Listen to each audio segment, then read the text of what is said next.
আসসালামু আলাইকুম, সবাইকে স্বাগতম।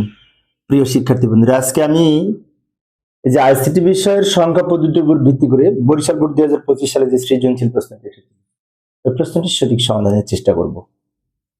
তো সমাধানের জন্য তোমাদের সাথে আছি আমি মোহাম্মদ সিরাজুল ইসলাম। চলো শুরু করা যাক। প্রথমে প্রশ্নটা দেখে নিই। প্রশ্নটি বলা আছে যে বরিশাল বোর্ড 2025 সালের প্রশ্নে ছোট্ট একটি উদ্দীপক দেওয়া আছে, মিনহাজ এত টাকা এবং এত টাকা দিয়ে দুটি বই কিনেছে। প্রথম বইটির মূল্য দেওয়া আছে 3E, যেটি হেক্সাডেসিমাল সংখ্যা 16 ভিত্তিক। আর একটা বইয়ের মূল্য দেওয়া আছে 65, যেটি অক্টাল সংখ্যা। দুটো সংখ্যা দেওয়া আছে। এর আলোকে গ এবং ঘ নং প্রশ্নের উত্তর দিতে হবে। ক নং এ বলেছি ইউনিকোড কি? ইউনিকোড হচ্ছে ইউনিভার্সাল কোড, সার্বজনীন কোড। তো আমরা এইভাবে লিখতে পারি ইউনিকোডের সংজ্ঞাটা, যে ইউনিকোডের পূর্ণরূপ হচ্ছে ইউনিভার্সাল কোড। বিশ্বের ছোট বড় সকল ভাষাকে কম্পিউটারে ব্যবহার করার জন্য যে কোড ব্যবহার করা হয় তাকে ইউনিকোড বলে। বিশ্বের সকল ভাষাকে এই ইউনিকোডের আওতায় লেখা যায়, ব্যবহার করা যায়। তাই ইউনিকোড সারা বিশ্বের ভাষাভাষী মানুষদের জন্য আশীর্বাদ স্বরূপ। ইউনিকোড সাধারণত 16 বিটের, 2 বাইট বা 16 বিটের, যা ব্যবহার করে 2^16 সমান 65,536টি চিহ্নকে প্রকাশ করা যায়। বাংলা ভাষা বর্তমানে ইউনিকোড ব্যবহার করে আমরা ওয়েবসাইটে লিখি বাংলা, তাই না? যেমন অনেক শিক্ষার্থীর মনে হতে পারে 1 মার্কের জন্য এত বড় করে লিখবো না, 1 মার্কের জন্য এটুকু লিখলে হবে। আমি একটু ব্যাখ্যা দিয়েছি, যদি এমসিকিউ আসলে পারি। 2 মার্কসের জন্য আসলে এইটুকু লিখতে হবে, এর সাথে আরো একটু লিখতে হবে। আচ্ছা, আবার উদ্দীপকে ফিরে যায়। খ নং এ কি বলেছিল? খ নং এ বলেছে 4 বিটের কোড বুঝিয়ে লেখো। আচ্ছা, 4 বিটের কোড কিন্তু বিসিডি কোড, আবার হেক্সাডেসিমালও কিন্তু 4 বিটের কোড, বাট বিসিডি হচ্ছে প্রকৃত 4 বিটের কোড। বিসিডি হচ্ছে বাইনারি কোডের ডেসিমেল। তো 4 বিটের কোড বুঝিয়ে লেখো বললে আমাদের বিসিডি কোডের ব্যাখ্যা দিতে হবে। বিসিডি কোড একটি নিউমেরিক কোড। নিউমেরিক কোড কি মানে সংখ্যা প্রকাশ করার জন্য ব্যবহার করা হয়, শুধুমাত্র 0 থেকে 9। প্রতিটি 4 বিট করে বাইনারি মানে প্রকাশ করা হয়। বাট ইউনিকোড, তারপরে হচ্ছে কি যে অ্যাসকি কোড, এগুলো কিন্তু আবার alphanumeric code. Alphanumeric code ব্যবহার করে সংখ্যা লেখা যায়, অক্ষর লেখা যায়, সবকিছু প্রকাশ করা যায়। অনেক সময় পরীক্ষায় আসে যে অ্যাসকি কোড একটি আলফা নিউমেরিক কোড, ব্যাখ্যা করো। তখন লিখতে হবে যে অ্যাসকি কোড ব্যবহার করে অক্ষর লেখা যায়, সংখ্যা লেখা যায়, প্রতীক লেখা যায়, তাই যে আলফা নিউমেরিক কোড বলে, তাই না? তো যাই হোক, আমি এই 4 বিটের কোডের ব্যাখ্যা দিচ্ছি। 4 বিটের কোড হলো বিসিডি কোড। বিসিডির পূর্ণরূপ বাইনারি কোডের ডেসিমেল। বাইনারি কোডের ডেসিমেল অর্থাৎ ডেসিমেল সংখ্যার বাইনারি কোড। ডেসিমেল সংখ্যা 0 থেকে 9, এগুলোর বাইনারি মানে রূপান্তর। দশমিক সংখ্যা 0 থেকে 9 পর্যন্ত প্রতিটি অঙ্কের সমতুল্য 4 বিট করে বাইনারি মানে প্রকাশ করে বিসিডি কোড বলে। যেমন উদাহরণস্বরূপ বলতে পারি 7 এর বাইনারি হচ্ছে 3টা 1। কিন্তু কি বিসিডি কোডে প্রকাশ করতে হলে বাম দিকে আরেকটা 0 দিয়ে এই 4 বিট তৈরি করে নিতে হবে। আচ্ছা, আরেকটু ব্যাখ্যা দিচ্ছি আমি, 0 থেকে 9 পর্যন্ত প্রত্যেকটা সংখ্যা 4 বিট বিসিডি করে আমি একটু বের করে দেখাচ্ছি। 0, 1, 2, 3, 4, 5, 6, 7, 8, 9 পর্যন্ত, 0 থেকে 9 পর্যন্ত 10টা প্রতীক। এবার এই যে 1 1 এর দ্বিগুণ 2, 2 1 এর দ্বিগুণ 4, 4 এর দ্বিগুণ 8, 1 1 এর দ্বিগুণ 2, 2 এর দ্বিগুণ 4, 4 এর দ্বিগুণ 8। এটা হচ্ছে এই বিসিডি কোডের 8421 নামে একটা বিসিডি কোড আছে, যাকে এনবিসিডি বলা হয়। এই কোড ধরে যদি আমি শূন্যের মান বের করি, শূন্যের 4 বিট বাইনারি 4টা শূন্য। এই যে 1 এর মান কত হবে? 1 যেখানে আছে সেখানে 1, বাকিগুলা শূন্য। এই 8421 কোড ধরে। 2 এর মান কত হবে? 2 এখানে আছে, 2 যেখানে আছে সেখানে 1, বাকিগুলা শূন্য। 3 এর মান কত হবে? এই দুটো যোগ করে 3। 2 এর নিচে 1, 1 এর নিচে 1, যে দুটো যোগ করে 3, ওই দুটোর নিচে 1, বাকি দুটো শূন্য। 4 এর মান কত হবে? 4 এখানে আছে সরাসরি, 4 এর নিচে 1, বাকিগুলা শূন্য। 5 এর মান কত হবে? তাই না? এখন এটা ধরে করি, সমস্যা নেই। 4 আর 1 যোগ করে 5, তো 4 এর নিচে 1, 1 এর নিচে 1, বাকিগুলা শূন্য। 6 এর মান কত হবে? মাঝখানে দুটো যোগ করে 6, দুটো 1, বাকিগুলা শূন্য। 7 এর মান কত হবে? এই তিনটা যোগ করে 7, তার তিনটা 1, এটা যোগ করার দরকার নেই, এটার মান শূন্য। 8 তো এখানে সরাসরি আছে, 8 এর নিচে 1, বাকিগুলা শূন্য। 9, এই 8 আর 1 যোগ করে 9, তো 8 এর নিচে 1, ওই 1 এর নিচে 1, বাকিগুলা শূন্য। আচ্ছা, হেক্সাডেসিমাল যখন বের করেছি 0 থেকে F পর্যন্ত, তখনও কিন্তু এইভাবে আমরা 8421 কোড ধরে বের করেছিলাম, তাই না? যাই হোক, এগুলো হচ্ছে বিসিডি কোড। এই প্রত্যেকটা 0 থেকে 9 পর্যন্ত প্রত্যেকটা সমতুল্য 4 বিট করে লিখেছি। বাইনারি সংখ্যা প্রকাশ করাকে বিসিডি কোড বলে। এই ছিল খ নাম্বারের উত্তর। আবার উদ্দীপকে ফিরে যাব। গ নাম্বার, এইবার কিন্তু গ নাম্বারটা কিন্তু উদ্দীপক নির্ভর। গ নাম্বারে বলেছে মিনহাজ মোট কত টাকার বই ক্রয় করেছে তা হেক্সাডেসিমেলে প্রকাশ করো। এই ধরনের যদি প্রশ্ন আসে তাহলে আমরা কাজ করব, সেটি হচ্ছে এই যে বলেছে মোট কত টাকার বই, সেটিকে হেক্সাডেসিমেল করতে হবে। তো সবচেয়ে সহজ পদ্ধতি হচ্ছে যে মিনহাজের একটা বইয়ের মূল্য দেওয়া আছে হেক্সাডেসিমেলে, এটাকে আমরা দশমিকে রূপান্তর করব। আর একটা বইয়ের মূল্য দেওয়া আছে অক্টালে, এটাকে দশমিকে রূপান্তর করব। তারপরে দুটো যোগ করব, যোগ করে ওটাকে আবার যোগফলকে হেক্সাডেসিমেল করব। এটা সবচেয়ে সহজ পদ্ধতি, কারণ এটা হেক্সাডেসিমেল, এটা অক্টাল, অক্টাল আর হেক্সাডেসিমেল যোগ করা যাবে না। তাই দুটাকে যদি আমি দশমিকে রূপান্তর করি তাহলে আমার যোগ করা সহজ হবে, তাই না? যাই সমাধানের চেষ্টা করি। এই যে উদ্দীপকে মিনহাজের এত টাকা দিয়ে বই কিনেছিল। এখন আমরা কি করব, মোট কত টাকার বই কিনেছে তা জানার জন্য সকল সংখ্যাকে দশমিকে রূপান্তর করে যোগফল হেক্সাডেসিমেলে রূপান্তর করা হলো। এখন অনেক শিক্ষার্থীর মনে হতে পারে এগুলি কি লেখার প্রয়োজন আছে? না, এগুলি লিখলে পরে তুমি ভালো বুঝতে পারবে এবং প্রেজেন্টেশনটা সুন্দর হবে। অনেক ক্ষেত্রে তোমরা হয়তো দেখবে সরাসরি অঙ্ক শুরু করে দিয়েছি, এগুলো লেখেনি, লেখা উচিত। লিখলে পরে তোমার পরে বুঝতে তোমার নিজেরই সুবিধা হবে। এখানে কি লিখলাম, মোট কত টাকার বই কিনেছে তা জানার জন্য সকল সংখ্যাকে দশমিকে রূপান্তর করে যোগফল হেক্সাডেসিমেলে প্রকাশ করতে হবে। তার মানে কি, এটাকে দশমিকে রূপান্তর করব, এটাকে দশমিকে রূপান্তর করব, তারপরে দুটো যোগ করব এবং এর যোগফলকে হেক্সাডেসিমেলে রূপান্তর করব। আচ্ছা, যাই এটা দশমিক আগে রূপান্তর করি, এই যে দেখাই দিচ্ছি। এখন এই হেক্সা থেকে দশমিক করা অনেক সহজ।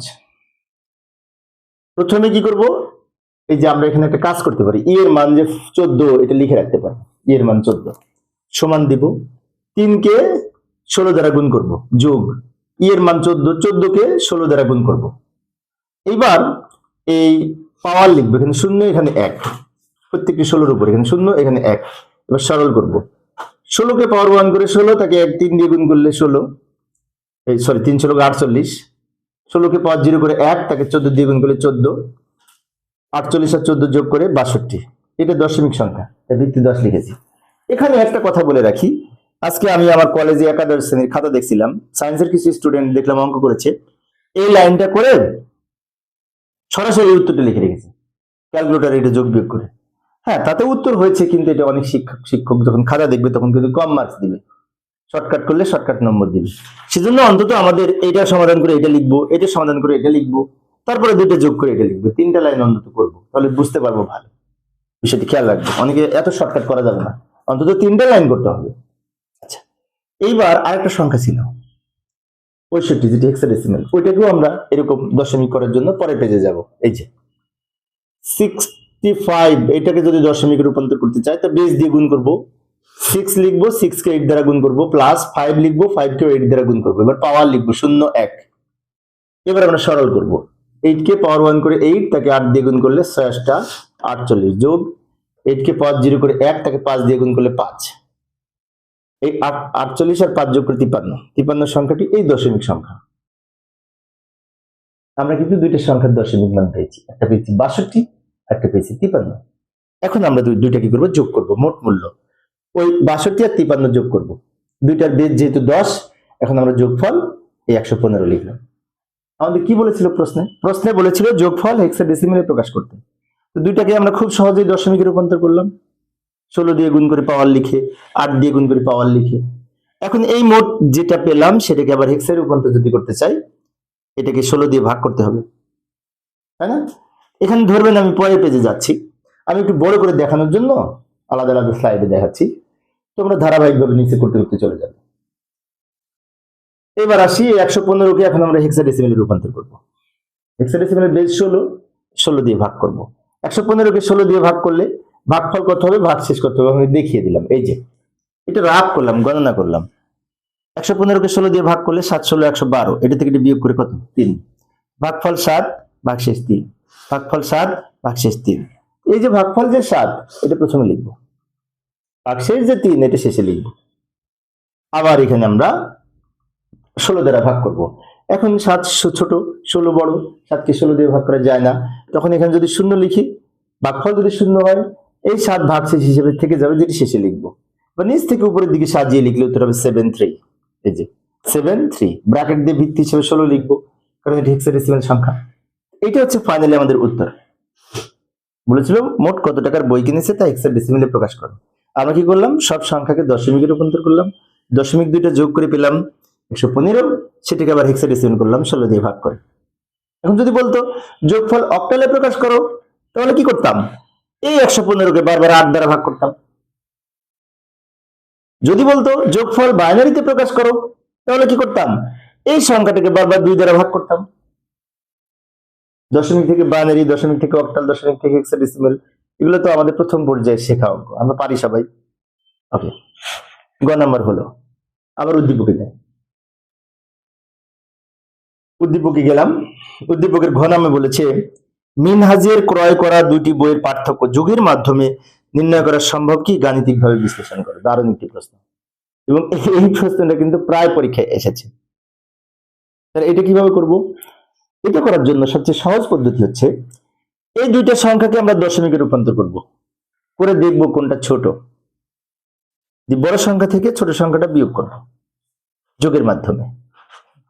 এখন এই দুটো দশমিক মান কিন্তু আমরা পেয়েছি গ নাম্বারে, এটার দশমিক মান পেয়েছি সম্ভবত 62, 62, এটার দশমিক মান পেয়েছি 53, 53, তাই না? ওইগুলোকে লিখি। ঘ নাম্বারও আমরা একটু সাজিয়ে লিখতে পারি। প্রিয় শিক্ষার্থী বন্ধুরা, তোমরা লক্ষ্য করে দেখবো কিন্তু আমি কিন্তু পড়ানোর সময় গুছিয়ে নোট করে দিই, এলোমেলো ভাবে অঙ্ক করাই না আমি। ক, খ, গ, ঘ আমি গুছিয়ে সুন্দর করে নোট করে দিচ্ছি। আমার ক্লাসগুলো যারা নিয়মিত দেখো, তারা বিশেষ করে এইগুলো দেখে যদি সুন্দর করে নোট করে খাতায় লেখো, তোমাকে ট্রাই করা লাগবে না, নিজে নিজে শিখতে পারবে। যাই পরে পেজে যাই। এই যে একটু লিখে নিলাম আমি, কিছু কিছু লেখা একটু দ্রুত লিখে দেখাচ্ছি সময় সেভ করার জন্য। উত্তর ঘ, মিনহাজের বইয়ের মূল্য 3E16 প্রশ্নে দেওয়া ছিল, যেটার দশমিক মান 62। আর একটা বইয়ের মূল্য 65, যেটি অক্টালে দেওয়া ছিল, এটা হচ্ছে 53, যেটি দশমিক। তাহলে দুইটাকে দশমিক মানে আমরা কোথা থেকে পেলাম, গ নাম্বার কিন্তু আমরা নির্ণয় করেছি। এটার মানে এটা নির্ণয় করেছি 16 দিয়ে গুণ করে পাওয়ার লিখে, এটার মানে এটা নির্ণয় করেছি 8 দিয়ে গুণ করে পাওয়ার লিখে, তাই না? আচ্ছা, গ থেকে প্রাপ্ত লিখে রাখলাম। এখন যদি বলি যে যোগের মাধ্যমে পার্থক্য নির্ণয় করার সময় এটা যোগ এটা, কিন্তু পার্থক্য হবে কিভাবে হবে, এইটার সাথে এটা যোগ করবো কিন্তু এটার মাইনাসের মান। এই যে লক্ষ্য করি, যোগের মাধ্যমে পার্থক্য সমান, এই যে যোগের মাধ্যমে পার্থক্য সমান 62 যোগ -53, মানে অ্যাকচুয়ালি নিয়মটা হচ্ছে 62 - 53, তাহলে তো পার্থক্য হবে, বিয়োগফল হবে। কিন্তু যোগের মাধ্যমে করতে হলে 62-র সাথে প্লাস করব, কিসের মান প্লাস করব, এই দ্বিতীয় সংখ্যাটির মাইনাসের মান, এবং দ্বিতীয় সংখ্যাটি যেহেতু মাইনাস হচ্ছে সেজন্য এই -53 ঋণাত্মক হওয়ায় এটাকে 2 এর পরিপূরক করতে হবে। আমরা অনেক সময় দুটি সংখ্যার যখন যোগের মাধ্যমে পার্থক্য নির্ণয় করি, তখন কিন্তু ছোট সংখ্যাটিকে 2 এর পরিপূরক করি। কি কারণে করি, অনেক সময় না বুঝেই করতে শুরু করে দিই। কেন করি, এই কারণে যে এটা থেকে এটা আমরা মাইনাস করব, তাহলে পার্থক্য নির্ণয় হবে। মাইনাস করছি মানে কি, এটা মাইনাস সংখ্যা হচ্ছে, মাইনাস সংখ্যার বাইনারি মান বের করতে হলে 2 এর পরিপূরক করতে হবে। আচ্ছা, এখন পরবর্তী স্টেপে কি করব, এই দুইটা সংখ্যাকে বাইনারিতে রূপান্তর করব, 62-রও বাইনারি করব, 53-কেও বাইনারি করব। এই বাইনারি কিন্তু ক্যালকুলেটরে বের না করে একটু করে নিতে হবে, তা নাহলে অঙ্কটা অনেক ছোট হয়ে যাবে। তাই আমরা করে নিব বাইনারি। লক্ষ্য করি, 62-কে যদি বাইনারিতে রূপান্তর করতে চাই, বাইনারি মান নির্ণয় করতে একদম সহজ। এই যে 62 সংখ্যাটিকে বাইনারি সংখ্যার বেস 2 দ্বারা ভাগ করব, ভাগ করলে ভাগফল 31, ভাগশেষ 0। 31-কে 2 দ্বারা ভাগ করলে ভাগফল 15, ভাগশেষ 1। 15-কে 2 দ্বারা ভাগ করলে ভাগফল 7, ভাগশেষ 1। 7-কে 2 দ্বারা ভাগ করলে ভাগফল 3, ভাগশেষ 1। 3-কে 2 দ্বারা ভাগ করলে ভাগফল কত, ভাগশেষ কত। একটা কথা আমি বারবার রিপিট করি, আবারও বলছি, আমি একজন সরকারি কলেজের শিক্ষক, কিছু কিছু কথা অভিজ্ঞতার আলোকে বলি। সেটা হচ্ছে 3-কে 2 দ্বারা ভাগ করতে গিয়ে কিন্তু শিক্ষার্থীরা মিস্টেক করে, প্রায় দেখি আমি। 3-কে 2 দ্বারা ভাগ করে ভাগফল 1, ভাগশেষ 1, যদি খেয়াল রাখবো। কিন্তু 3-কে 2 দ্বারা ভাগ করে ভাগফল 1, ভাগশেষ 1। শিক্ষার্থীরা যে জায়গায় ভুল করে আমি একটু জোর দিয়ে বললাম। এইবার এই 1-কে আবার 2 দ্বারা ভাগ করব, কিন্তু 1-কে 2 দ্বারা ভাগ করা যায় না, কারণ 1 ছোট 2 বড়। তখন আমি যদি ভাগফল যদি এখানে 0 লিখি, এই 1 ভাগশেষ হিসেবে থেকে যায়, যেটি শেষে লিখবো। এবার নিচ থেকে উপরের দিকে যদি আমি সাজিয়ে লিখি, তাহলে উত্তর হবে 1 1 1 1 1 0, 5টা 1 0। এবং যেটি প্রথমে লিখবো বাম দিকে, এটিকে বলা হয় MSB, মানে মোস্ট সিগনিফিকেন্ট বিট, যেটা সর্বডানে লিখবো ওটাকে বলা হয় LSB, মানে লিস্ট সিগনিফিকেন্ট বিট। তো লিখে দিই, দ্রুত লিখলাম সময় সেভ করার জন্য, নিচ থেকে উপরের দিকে সাজিয়ে লিখলাম।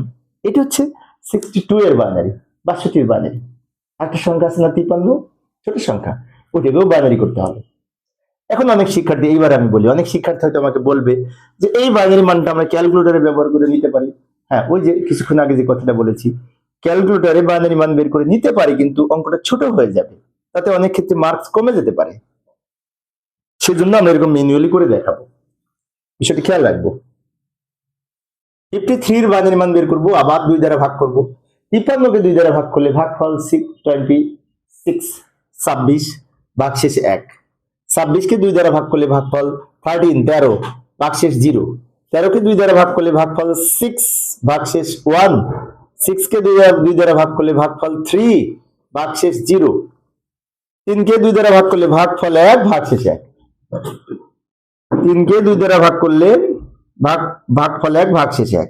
এখন এই 1 কে 2 দ্বারা ভাগ করা যায় না, তখন এখানে 0 লিখবো, আর এই 1 শেষে লিখবো। ভাগফল যদি 0 হয়, এই 1 ভাগশেষ হিসেবে থেকে যাবে। নিচ থেকে উপরের দিকে সাজিয়ে লিখলে আমরা উত্তর পাবো 1 1 0 1 0 1, এই যেটা পাবো। এইটাকেও বাইনারি মানে রূপান্তর করলাম, তাই না? কি করলাম? দুইটা সংখ্যাকে বাইনারি মানে রূপান্তর করলাম। তো যোগের মাধ্যমে পার্থক্য নির্ণয় করার ক্ষেত্রে নিয়ম হচ্ছে ওই পার্থক্য নির্ণয়ের নিয়ম হচ্ছে ওই 62 মাইনাস 53। মাইনাস 53 মানে কি? 53 সংখ্যাটি যেহেতু মাইনাস, 53 এই বাইনারি মানকে 8 বিটে সাজিয়ে 2 এর পরিপূরক মান নির্ণয় করবো। 2 এর পরিপূরক মান। এখন অনেক শিক্ষার্থীর মনে হতে পারে কেন 2 এর পরিপূরক মান নির্ণয় করব? কারণ এই যে 53 বাইনারি মান পেলাম, এটি কিন্তু প্লাস 53 বাইনারি মান। এখন প্রশ্ন হচ্ছে মাইনাস 53 বাইনারি মান কত হবে? সেটা বের করার জন্য আমাকে 2 এর পরিপূরক করা লাগবে। ওকে, যাই। এই যে 53 বাইনারি মানটা কিছুক্ষণ আগে পেয়েছি, ওটা লিখলাম, লিখে নিলাম। এটাকে 1 এর পরিপূরক করব। হ্যাঁ, লেখার সময় একটি বিষয় 53 বাইনারি মান ছিল এইটুকু, 1 2 3 4 5 6 6 বিট, কিন্তু বাম দিকে আরো 2টা শূন্য দিয়ে 8 বিট তৈরি করে নিলাম। কারণ আমরা যদি এই 2 এর পরিপূরক করতে চাই, তাহলে 8 বিট 16 বিট ইত্যাদি রেজিস্টারে সাজিয়ে লিখতে হয়। এবার এই প্রকৃত মানকে আমরা উল্টিয়ে লিখব, এবং এই প্রকৃত মানের প্রথম বিটকে চিহ্ন বিট বলে, সাইন বিট বলে। সাইন বিট বা চিহ্ন বিট কি, কোন বোর্ডে যেন এসে দেখলাম প্রশ্নে, ক নম্বরে। প্লাস মাইনাস নির্ধারণকারী বিটকে চিহ্ন বিট বলে বা সাইন বিট বলে। যেমন এই 8 বিট রেজিস্টারের এই 7, এটা হচ্ছে সাইন বিট, প্লাস মাইনাস নির্ধারণের জন্য। 0 হলে প্লাস, 1 হলে মাইনাস, আর বাকি 7টা হচ্ছে সংখ্যা বিট। মানে কি, এই 7টা সংখ্যার জন্য বরাদ্দ, আর এইটা সংখ্যা না, এটা প্লাস মাইনাসের জন্য। আচ্ছা, ভালো কথা।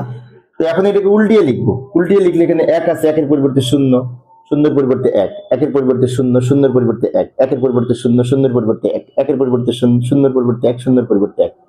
আবারও বলছি, উপরে 1 থাকলে নিচে 0, উপরে 0 থাকলে নিচে 1। এভাবে উল্টিয়ে লিখে যে মানটা পাবো সেটাকে বলা হয় 1 এর পরিপূরক বাইনারি মান। এবার এটার সাথে 1 যোগ করবো। এখন কেন 1 যোগ করবো? অনেক শিক্ষার্থী প্রশ্ন হতে পারে। কারণ আমরা 2 এর পরিপূরক করবো। 2 এর পরিপূরকের সংজ্ঞা হচ্ছে 1 এর পরিপূরকের সাথে 1 যোগ করলে যে বাইনারি মান পাওয়া যায় সেটা হচ্ছে 2 এর পরিপূরক মান। 1 এর পরিপূরকের সাথে 1 যোগ করে যে বাইনারি মান পাওয়া যায় তাকে 2 এর পরিপূরক মান বলে। আর 1 এর পরিপূরক মান হচ্ছে এই প্রকৃত মানের বিটগুলোকে উল্টিয়ে লিখে যে মান পাবো সেটাকে বলা হয় 1 এর পরিপূরক মান। যাই হোক, এখন আমরা যোগ করব, বাইনারি যোগ। 0 আর 1 যোগ করে 1, হাতে কিছু নাই, এই 1 নিচে নেমে যাবে, এই 0 নেমে যাবে, এই 1 নামবে, 0 গুলা নামবে, 1 নামবে। এই হচ্ছে আমাদের -53 বাইনারি মান। এবার শেষ ধাপে আমরা কি করব? এই বাইনারি মানের সাথে ওই আরেকটা সংখ্যা ছিল না 62, তারও তো বাইনারি মান নির্ণয় করেছিলাম, আমি দুটো যোগ করব। প্রিয় শিক্ষার্থী বন্ধুরা, আজান দিচ্ছে কিন্তু আমি লাইভটা শুরু করে দিয়েছি, বন্ধ করতে পারতেছি না, আল্লাহ যদি মাফ করে। একটু পরে শুরু করি, আজানটা শেষ হোক। আজান শেষ। তো আমরা কি করবো এখন শেষ ধাপে? এই -53 বাইনারি মানের সাথে ওই যে প্লাস 62 ছিল না, ওই দুটো যোগ করব। ভালো করে লক্ষ্য করি, ভালো করে খেয়াল করি। এই প্লাস 62 বাইনারি মান হচ্ছে 5টা 1 0, কিছুক্ষণ আগে বের করেছিলাম। তো লিখি 0 5টা 1, এটা হচ্ছে এই যে 1 2 3 4 5 6টা বিট, বাম দিকে আরো 2টা শূন্য দিয়ে 8 বিট তৈরি করে নিলাম। এখানে এই যে চিহ্ন বিট 0, তাই সংখ্যাটি প্লাস সংখ্যা। এর নিচে কি করব? ওই যে আমরা 2 এর পরিপূরক করে বের করলাম না, -53 বাইনারি মান, ওটা লিখবো। এটা পেলাম 53 বাইনারি মান। কিছুক্ষণ আগে কিন্তু এটা বের করেছি, আমি দ্রুত লিখে দিয়েছি সময় সেভ করার জন্য। কিছুক্ষণ আগে আমি বের করেছি। এইবার আমাকে বলেছে কি যোগের মাধ্যমে পার্থক্য। যোগের মাধ্যমে পার্থক্য মানে কি, এদিকে করব পার্থক্য, এদিকে লিখবো পার্থক্য, ওদিকে লিখবো যোগ, তাই বলা হয় যোগের মাধ্যমে পার্থক্য। যেমন এদিকে দুটোর পার্থক্য 9 9, এবার ওদিকে যোগ করবো, ওদিকে কিন্তু বিয়োগ করবো না। ভালো করে লক্ষ্য করি, বাইনারি যোগ, 0 আর 1 যোগ করে 1। এবার 1 আর 1 যোগ করে কত, 2। 2 ভিত্তিক সংখ্যায় 2 এর শূন্য হবে, হাতে থাকবে 1। যেমন 10 ভিত্তিক সংখ্যায় 10 এর শূন্য হাতে থাকে 1। আর আমরা যদি অন্যভাবে বুঝি তাও বুঝতে পারি, এই 1 আর 1 এ 2, 2 এর বাইনারি 10, তা আমরা বলতে পারি বাইনারিতে 1 আর 1 যোগ করে 10, 10 এর শূন্য। কেন 10 এর শূন্য? 1 আর 1 যোগ করে 2, 2 এর বাইনারি 10। 1 আর 1 যোগ করে 10, 10 এর শূন্য হাতে থাকে 1। হাতের 1 আর এই 1 যোগ করে আবার 10, 10 এর শূন্য হাতে থাকে 1। হাতের 1 আর 2টা 3টা 1, 3টা 1 যোগ করে 11, 3টা 1 যোগ করে 11, কারণ 3টা 1 যোগ করে 3, 3 এর বাইনারি 11। তাই হাতের 1 আর 2টা 1, 3টা 1 যোগ করে 11, 11 এর 1 হাতে থাকে 1। হাতের 1 আর 1 যোগ করে আবার 10 এর শূন্য হাতে থাকে 1, আর এই 1 যোগ করে 10 এর শূন্য হাতে থাকে 1, আর এই 1 যোগ করে 10 এর শূন্য হাতে থাকে 1, আর এই 1 যোগ করে 10 এর শূন্য হাতে থাকে 1, সে 1 বাম দিকে লিখে দেব। এখন একটা কথা আছে, আমরা 8 বিট রেজিস্টারে অঙ্ক করতেছি। আমাকে যদি একটা পাত্র দেয়া হয় যেটায় 8 লিটার পানি ধরবে, তো 8 লিটারের বেশি হলে কিন্তু সেটা পড়ে যাবে, তাই না? তাহলে আমার এখানে 8 বিট রেজিস্টারে 8 বিটের বেশি ধরবে না, কিন্তু লাস্টে 9 বিট হয়েছে, 1 2 3 4 5 6 7 8 9 বিট হয়েছে। তার মানে কি এই পর্যন্ত 8 বিটের সীমানা, এর বাইরে এটা হাতে থাকা সংখ্যা, একে ক্যারি বিট বলে বা ওভারফ্লো বলে, কেউ আবার এন্ড ক্যারি বলে, যে যা বলে শান্তি পায়, সমস্যা নেই। এইটাকে আমরা, যেহেতু এটা ক্যারি বিট, তাই আমরা এখানে কথা লিখে দেবো ক্যারি বিট বিবেচনা করা হয় না, মানে এটা বাদ দিব উত্তর লেখার সময়। এটা যদি বাদ দিই তাহলে উত্তর হবে এখান থেকে এইটুকু, এখান থেকে এইটুকু উত্তরে বামে শূন্যের দাম নেই, এইটুকু উত্তর। এটা আবার এই বাইনারি মান, এটা উত্তর 1001, যেটি 9 এর বাইনারি মান। তাই লাস্টে লিখে দিব সুতরাং পার্থক্য এই সংখ্যাটি, অথবা 9 লিখতে পারি।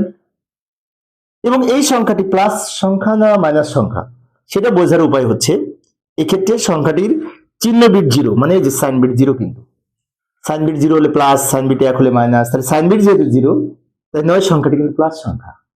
ওই কথাটাও নিচে লিখে দিব, কারণ আমাদের কিন্তু বলেছিল ব্যাখ্যা দাও, তাহলে লাস্টে একটু ব্যাখ্যা দিব। এক্ষেত্রে সংখ্যাটির চিহ্ন বিট যেহেতু 0, চিহ্ন বিট যেহেতু 0, এই 0, তাই সংখ্যাটি ধনাত্মক। এইভাবে আমরা 2 এর পরিপূরক পদ্ধতিতে পার্থক্য নির্ণয় করতে পারি। তো প্রিয় শিক্ষার্থী বন্ধুরা, শিক্ষার্থীদের অনুরোধে অনলাইনে আমি ক্লাস নিই। তোমাদের যদি কারো আবেদন থাকে, অনুরোধ থাকে, তাহলে তোমরা করো, আমি আলোচনা করার চেষ্টা করব। পরের ক্লাসে কি করবো একটু দেখে যাই। পরের ক্লাসে ঢাকা বোর্ড 2024 সালে যে প্রশ্নটি এসেছিল, সামনের ক্লাসে আলোচনা করার চেষ্টা করব। দেখার আমন্ত্রণ রইল। খোদা হাফেজ।